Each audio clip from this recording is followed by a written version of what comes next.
reached a very pivotal crunch point in the planetary shift to 5D. And we're seeing this more and more as the energy, the vibration rises and challenges the old karmic construct. What we need to appreciate is that life here in the 3D is affected greatly, is influenced enormously by what happens in the 4D and higher up. The 4D represents the blueprint for what goes on the surface of the planet and at a physical human level. And what we have is we are in effect living in a, well, some say a simulation, but we can say for definite a control system which is being managed, manipulated by beings, extraterrestrials, in principally the 4D field. And for some considerable time, you could say they have ignored the plight of humanity. It's rather like, you know, farming ants or whatever. It's like that's how they've viewed us, farming creatures. And they've had a disrespect, a huge level of disrespect for humanity. But now, the consciousness of humanity is waking up, expanding, and expanding multidimensionally. And so we're already communicating into the field that this dissonant system we're living in doesn't serve. And we're calling different distortions, different layers of that. And the soul is animating that.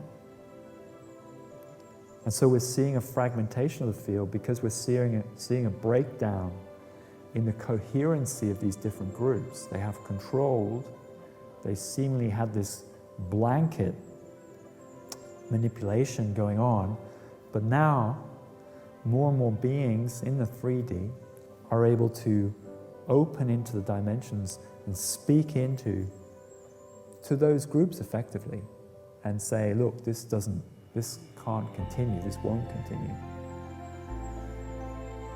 We're at a point now where the energy is rising onto the emotional plane, and this has coincided with the release of a very important film. Whatever view you have of the makers of the film, Sound of Freedom, whatever view you might have, nevertheless, it's exposing a great karmic travesty, tragedy of human trafficking, child trafficking in this case. But we need to understand that this is a process that's gone on many thousands of years in terms of human beings being controlled and manipulated. Yes, it's an uncomfortable truth, it's an uncomfortable situation. We need great courage to go there and explore it. But what you have is, through the illumination of that industry, we could say, through the illumination of it in society, that this film has triggered and kicked off, there's a massive, huge reaction in the field by those beings realizing what has been created, the enormity of the distortion that's been created here. And let's be clear that that aspect of the system was not intentional by the architects of the Matrix, not the way I see it. It's a distortion of that intention that then we can say particular entities, black snake entities, satanic entities, have taken advantage of and are controlling. It wasn't, in my knowing, in terms of speaking directly to the architects, the Anunnaki architects of the Matrix, it was not their intention that it should come to this. What's happened is that's caused a great reactivity, a sense of guilt, a sense of shame, the fact that, if you like, their legacy would look like that. They would carry that forwards. in their history. And that's caused a tremendous shock that I've felt within those layers of consciousness in the 4D field. So this illumination is extremely positive, not just for the people who are suffering, but what it's causing is a deep reflection of what this reality is really all about, and ought those beings to be doing what they are doing. We're getting them to take ownership. And because now they're ready to take ownership, the groups are fragmenting. And our role as facilitators is to speak into those groups, telepathically communicate, empathically feel what they're going through, not to demonize, which is easily done, not to project, because that just perpetuates the division. That causes them to fight back. What we need to do is meet them, and from a place of strength, of empowerment, is to cause them to reflect upon this karmic travesty. Well, I can say it, yes, it is a travesty, but you can see it as the one playing out unconsciousness, playing out gray areas where the light gets lost in the darkness. We can see protagonists incarnating into form to play out those gray areas. And so in a very clear way, they are suffering as a result of it, even though they might be considered the elites of our reality. Well, as facilitators, what we're doing is we're telepathically connecting and speaking into those layers. And that's causing both this rippling breaking down of the coherency, but also a healing. Let's be clear, healing is necessary, not fighting. Healing, reconciliation, but reconciliation through realignment, meaning realigning with the toroidal field, the toroidal flow. So in our approach, we're actually harnessing, holding, amplifying the torus in any given situation, and connecting in with different groups into that, activating karmic distortion and blockages, unraveling them, helping them unravel, and realignment, reconciliation can then happen.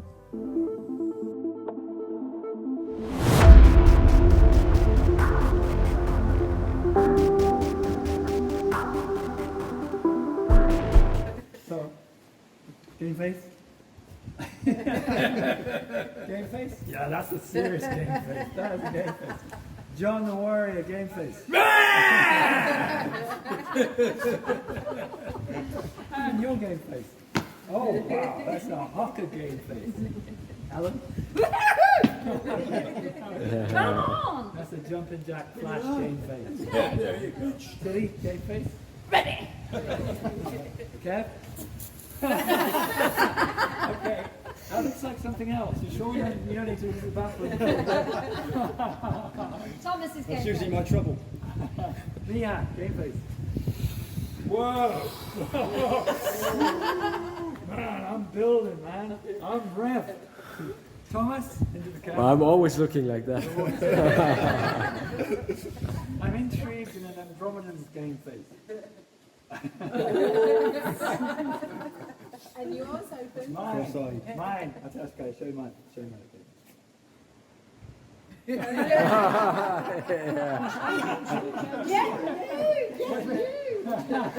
That's my Sean Connery look.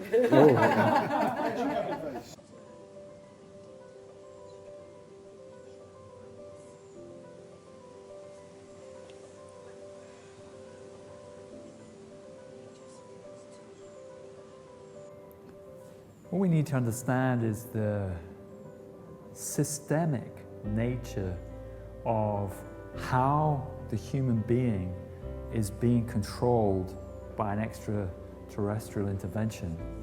It's something we've spoken about a great deal, but when you realize the enormity of it, how it's being applied at a planetary level, then it can be a little shocking at first. We need to equalize with it so as to normalize in it, so then we can work to emerge out.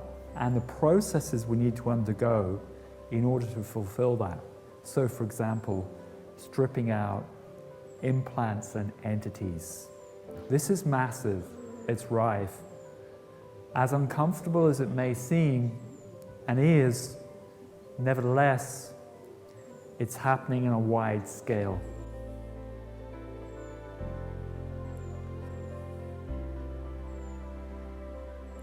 First, we need to understand that there are megaliths been positioned around the planet so as to control, manipulate the 4D morphic fields.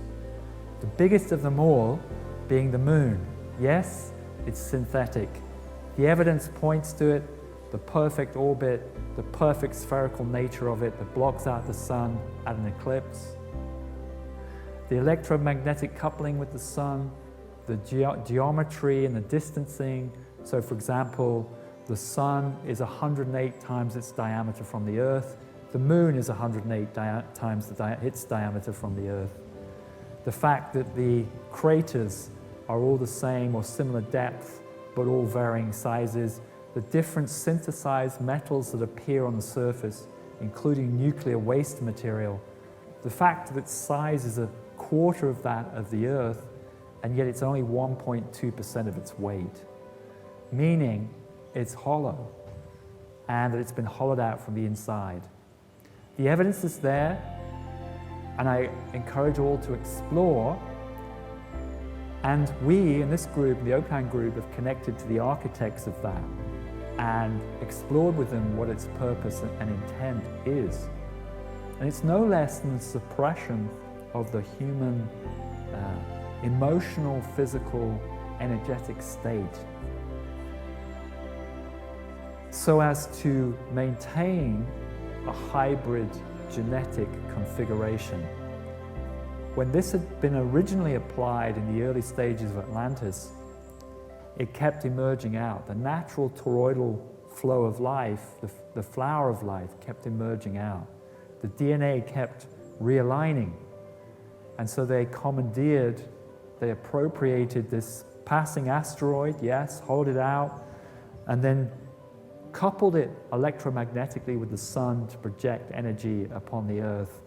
And then through particularly the womb, what we're looking at are, for example, womb implants, which suppress the natural workings and energetic power of the womb. To be clear, it's much more than just a birthing organ. It is a power center that animates the flower of life in the being and connects into the planetary flower of life. This has been suppressed through implanted 4D technology. The same as other implants that distract from key chakra points. So you can't feel them, so the soul can't infuse through those locations, so you lose sovereignty. This is something that we're becoming tremendously acutely aware of right now, and the limiting effect of them. Plus, we're actually getting help from the architects of these to reverse engineer and help strip them out. And this is what we're doing in this facilitation work. Essentially, you embrace your partner within the toroidal flower of life, your own. That brings it more active in them, and it triggers these particular places, these implants, and where they're tethered. We're working to help the person become conscious in that location, strip the tethering out, in which case the implant comes free, and with it any attached entity.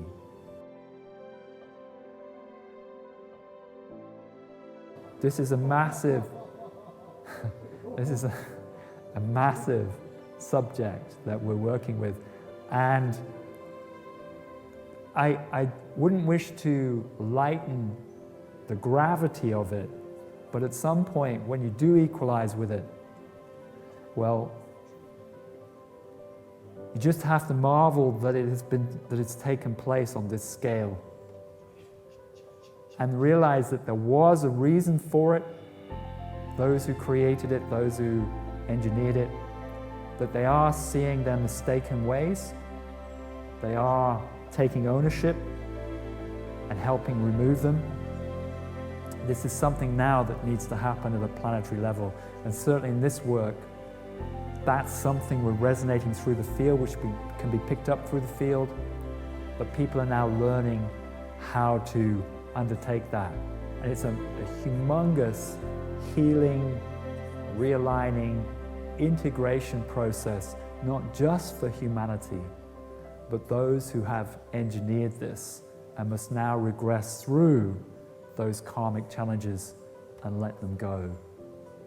My heart is in the place of reconciliation, providing ownership is taken and support is given in that realigning process.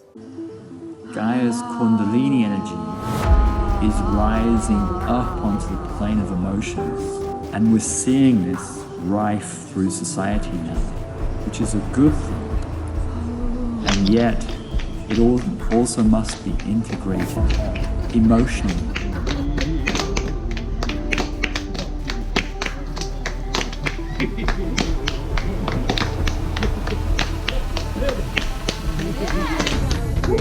It is actually clearing.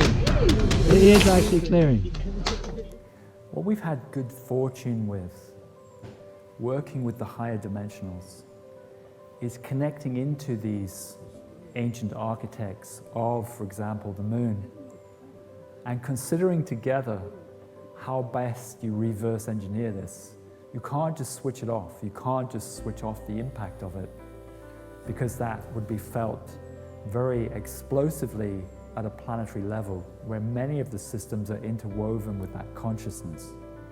So it's something that has to happen progressively. And what we've explored is the reactivation of the Stargates that allows the energy to build and amplify through those locations, and the emerging soul consciousness of humanity can connect into those high energy centers, but across the planet.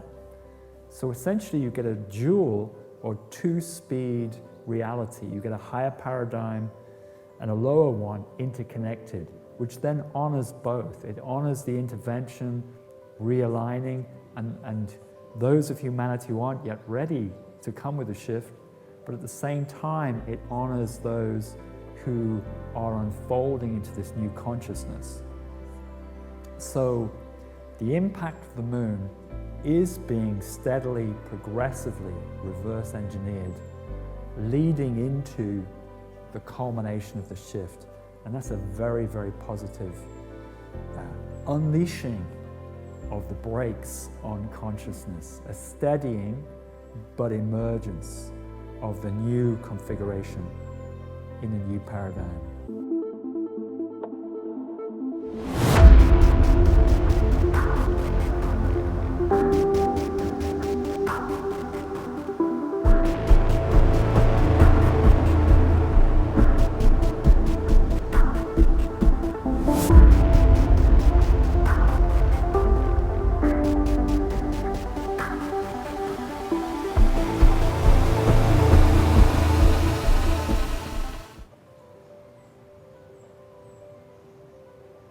It's drawing to a conclusion our journey here in Avebury through the energetic fields.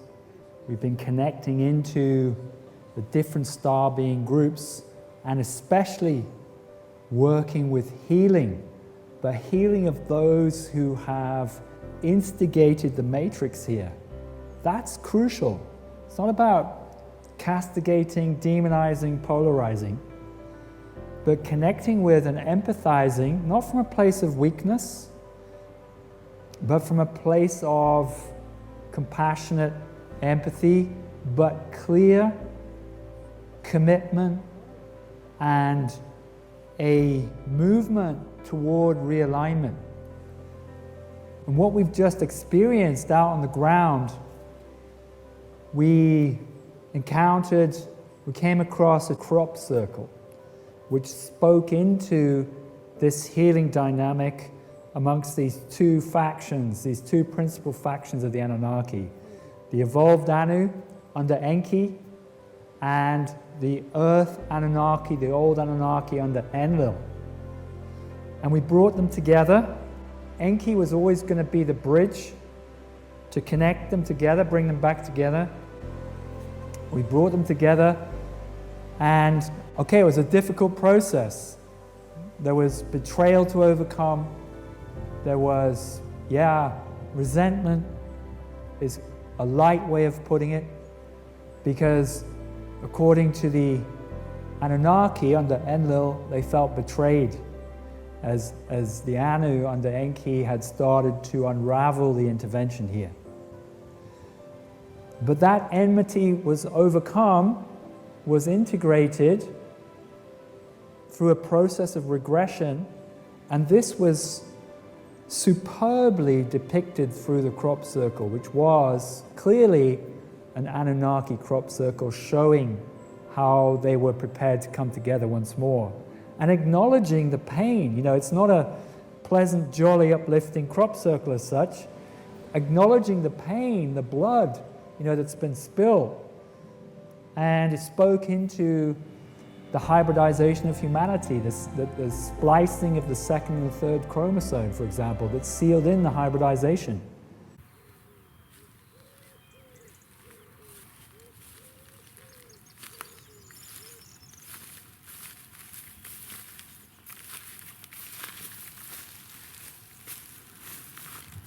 The crop circle turned out to be synthetic. You can tell because the crops aren't so well folded on the base in the ground. And also the sides are wonky, they're not straight, as accurate as they usually would be. And also that they're not properly folded. So you'd either get the crops vertical, horizontal, but not halfway, half bent. And crucially, it contains none of the energy that you would feel in a crop circle. It was clearly made by the hand of man. And many of these things the group picked up and felt at the time, although we didn't speak it out. Yet, the signs, the synchronicities, the flow guiding us here was astronomical, tremendous, really connective, how we found it. And supported, guided in, not just by signs of synchronicity, but also Mother Nature.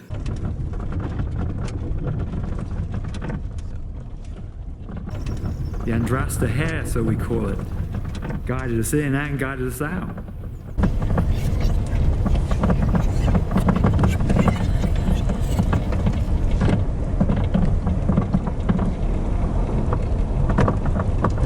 In retrospect, exploring it afterwards, and in the dream time, the signs point to me that it was definitely orchestrated from the interdimensionals, from the evolved Anu in this case, and scripted and enfolding a human company to come and do it.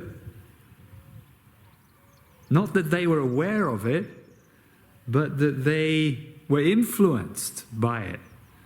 It speaks to me of intervention by the tall whites, but crucially this crop circle shows us what happens, how easy it is to get derailed from the flow. How the synthetics, the tall whites, how they adjust, redirect the flow in life. Their signature, their calling card, well, I can say their calling card was all through the signs, but be clear, they would not signal it themselves having done it because they're deceptive. They hide in the shadows. Someone, something, some group exposed this. And it also shows, of course, very clearly in the symbology, the healing between these two factions of the Anunnaki. This is something we were feeling, something we were processing, something we were connecting into, and it took place and it kicked off as well right in the center of the crop circle.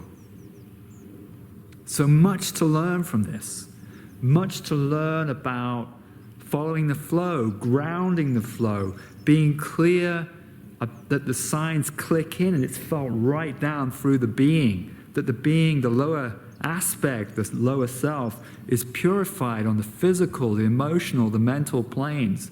So the energy can ground, you can feel it, and respond accordingly. Speak out into the flow. Because another crucial issue for me that this points to, hands out from the throat, is that it's incredibly difficult for the higher dimensionals to express into the physical reality, to connect up with us, the ground crew, if you like, and to bridge heaven and earth. They have to do their work, yes.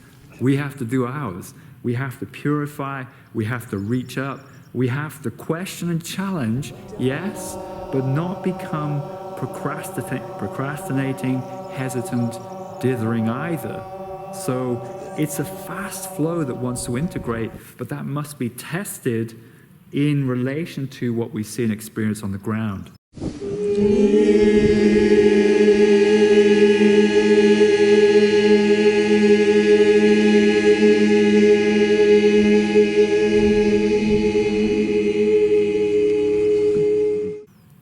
Much to be learned from this crop circle. I can tell you as well that on the way in, I felt this amazing, I've got this spider now hanging off me.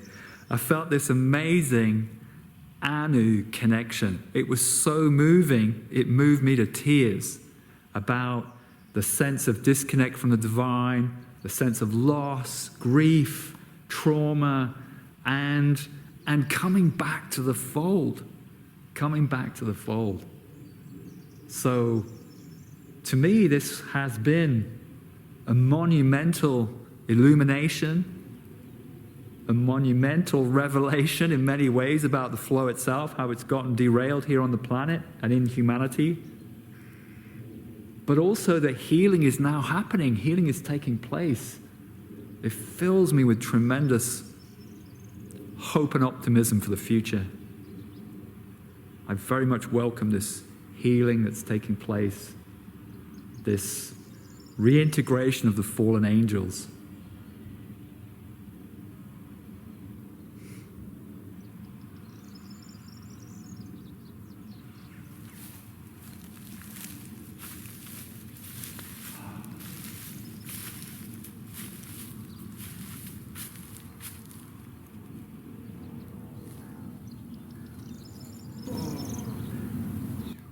What's happened now is a great clearing of the field, a great integration through the field. And you can feel an upliftment, you can feel an opening, and because of that opening, also the other star-being nations like the Andromedans, like the Arcturians, the Pleiadians, you can feel them who've waited on the periphery and just watching this process unfold. And now you can feel their connections coming in. And that's a joy to behold. All the hard work has paid off.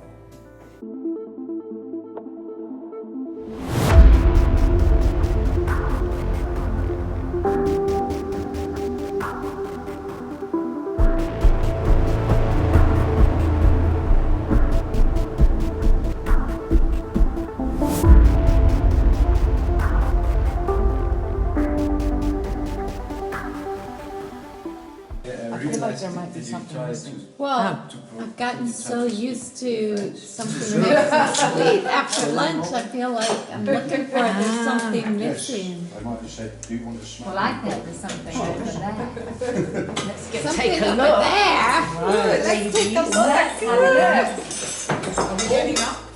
Yeah, we're getting up. We're getting up. I get it. Look. There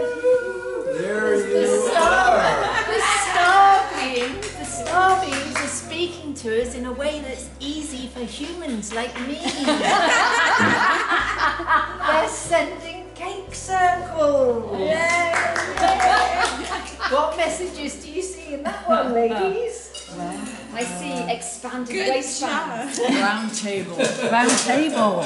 It's like a henge. Good job, well done. It's a henge with a torus that's going to spin in the middle. Sacred geometry. Sacred geometry. Sacred geometry. Yeah. And all these messages. What is it important to do when we receive all these energies? To really Just look, feel into five it. pieces. It's ascension into 5D. Oh yeah. Yeah, wow. Yeah. The way to ascension is through cake. Yeah. So it's really important to embody the energy. Yay! Here's to 5D, everybody. Here's to 5D. 5D. Okay, so one of the biggest things that I've, that's been challenging is when you do the energy work in the field and you sense and feel the realignments happening. And like we've done this work between Enlil and Enki. But I've always felt like for it to be absolutely real and, of poignancy, that it has to ripple and filter down into the 3D. Otherwise it's, to me it's meaningless. I wouldn't say meaningless, but I'd say it wants to be affecting all life on the planet. So we've gone through this massive piece of work, realigning Enlil and Enki. And we talked about how, only this morning and yesterday, we talked about the injustice, the inequity in society. We talked about how, for example, amongst other things, how crypto was a key means by which the hegemony of the financial system could be broken and a greater sense of freedom and peer-to-peer exchange could unfold. We talked about that.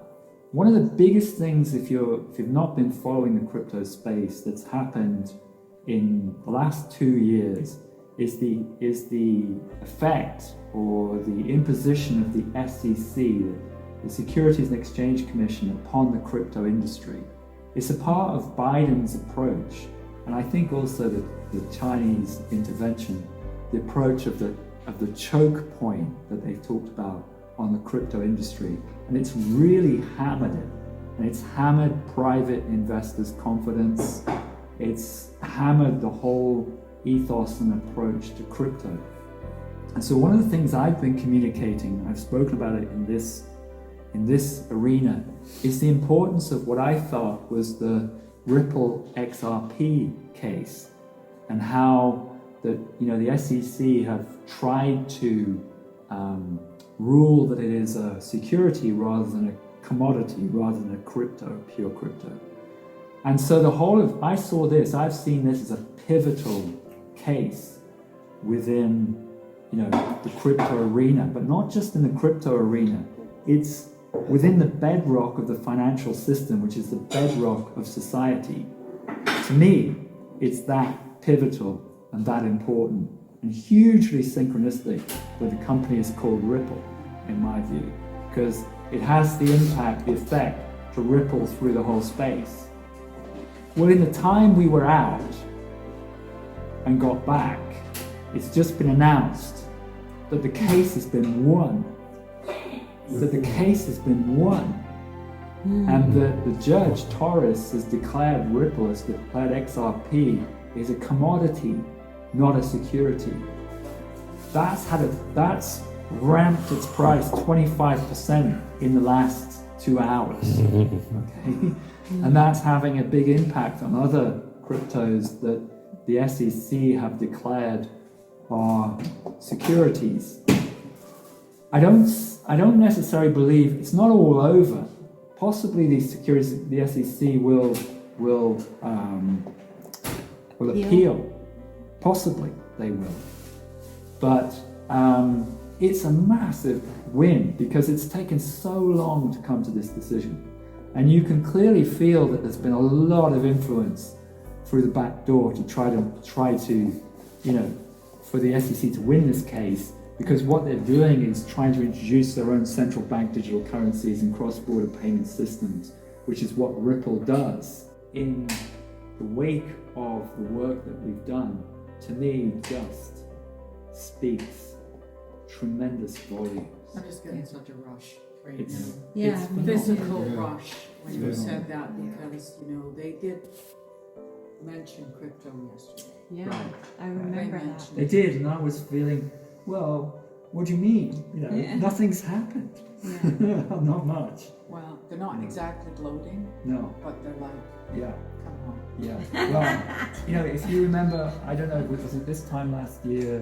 It was certainly with Mega involved, and I said when the Annunaki, when I said that It was in I the felt conference, December. in the conference, when I felt that they were coming in on the Ray 4, and I said to them, look, what needs to happen is a resolution with crypto, is an unraveling in crypto. Then I would be believing that they're really involved in this Yes. realignment. And there was a response of, I don't remember everything, but I do remember the response being something like, our timeline is not your timeline. Right. Right. Yeah. Right. They didn't use timeline, Right. but you know what I'm saying. Yeah. So they Their were, way. their way. Right. Right. Mhm. Yeah. Okay. Well, for me, this is It's massive. Is It's massive. massive. It doesn't matter whether you're in crypto or not. It's massive for everyone. I just want to offer also synchronistic reflection for our work, because as we finished singing around the circle, the stone, Mm-hmm.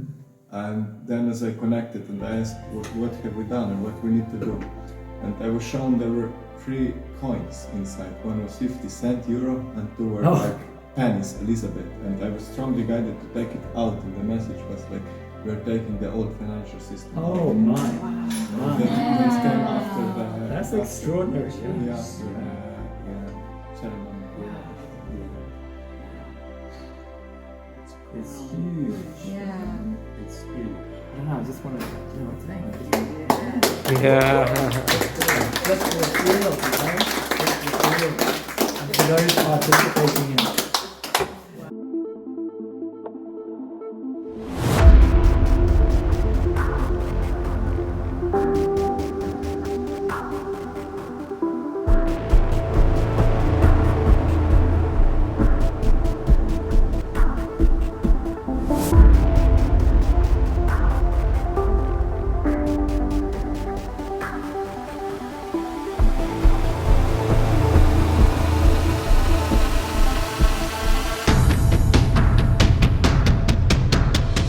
Now, what we're turning toward is anchoring, embodying those frequencies, making those connections. Because when you embody these new Starsouls, well, not new, but newly integrated frequencies, and you form the connection, that's what makes all the difference. You know, it's all right to pontificate on who's here to help us, but unless we know how that help is going to work, it's irrelevant. What we need to understand is how those frequencies come alive in us. And when they do, it's going to change everything. It's going to change the whole landscape in which you're living, working, your relationships. But there must now be this transition for humanity from a doing-led creation to a being-led one, meaning a connection, a deep intrinsic connection to how you're feeling to be in any given moment and how the field is wanting to come through you. This is the major transition now that humanity needs to undergo and that planetary shift facilitators can support in. And that's this final phase that we're undergoing here at the culmination of this tremendous gathering, which is bringing these star-being nations together through us, connecting through us, and working to harmonize those frequencies, and then understanding how we bring them forth into daily life. It must ripple out into the 3D so that we can see, we can experience the beneficial effect of this. That's a tremendous opportunity. And I encourage all to explore into these different soul ray frequencies, your true authentic harmonic, and to request the support of the star being nations to bring them alive in you, because it's going to make your life tremendously exciting, adventurous, and alchemical, just as we've experienced it here. That's the enormous opportunity that stretches now before us in this incredible shift that Gaia is undergoing and transitioning through. And I wish everybody well in that. It's been marvelous here. Utterly, utterly historic is the only word that comes to mind that really encapsulates it. So I trust you've been encouraged and inspired by our sharing. And let's carry these frequencies together in life through the shift. Namaste.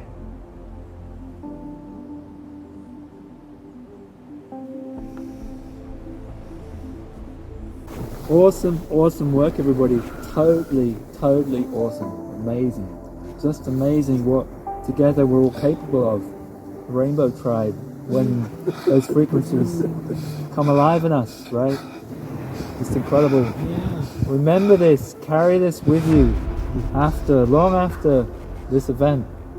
Know what you're a part of, even though we're in different parts of the world. Know what you're a part of. Because we're carrying the blueprint now for the transformation. We're carrying the blueprint. And that means we can carry it anywhere we go. And call on it, and have it realign the locality of those in it.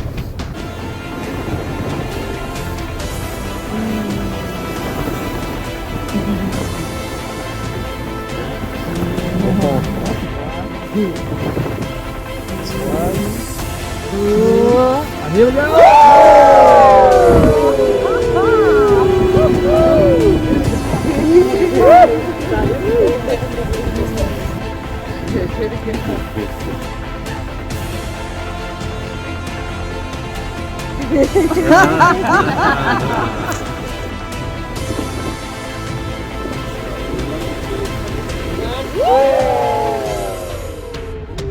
And you just thought we were coming for strawberries and cream.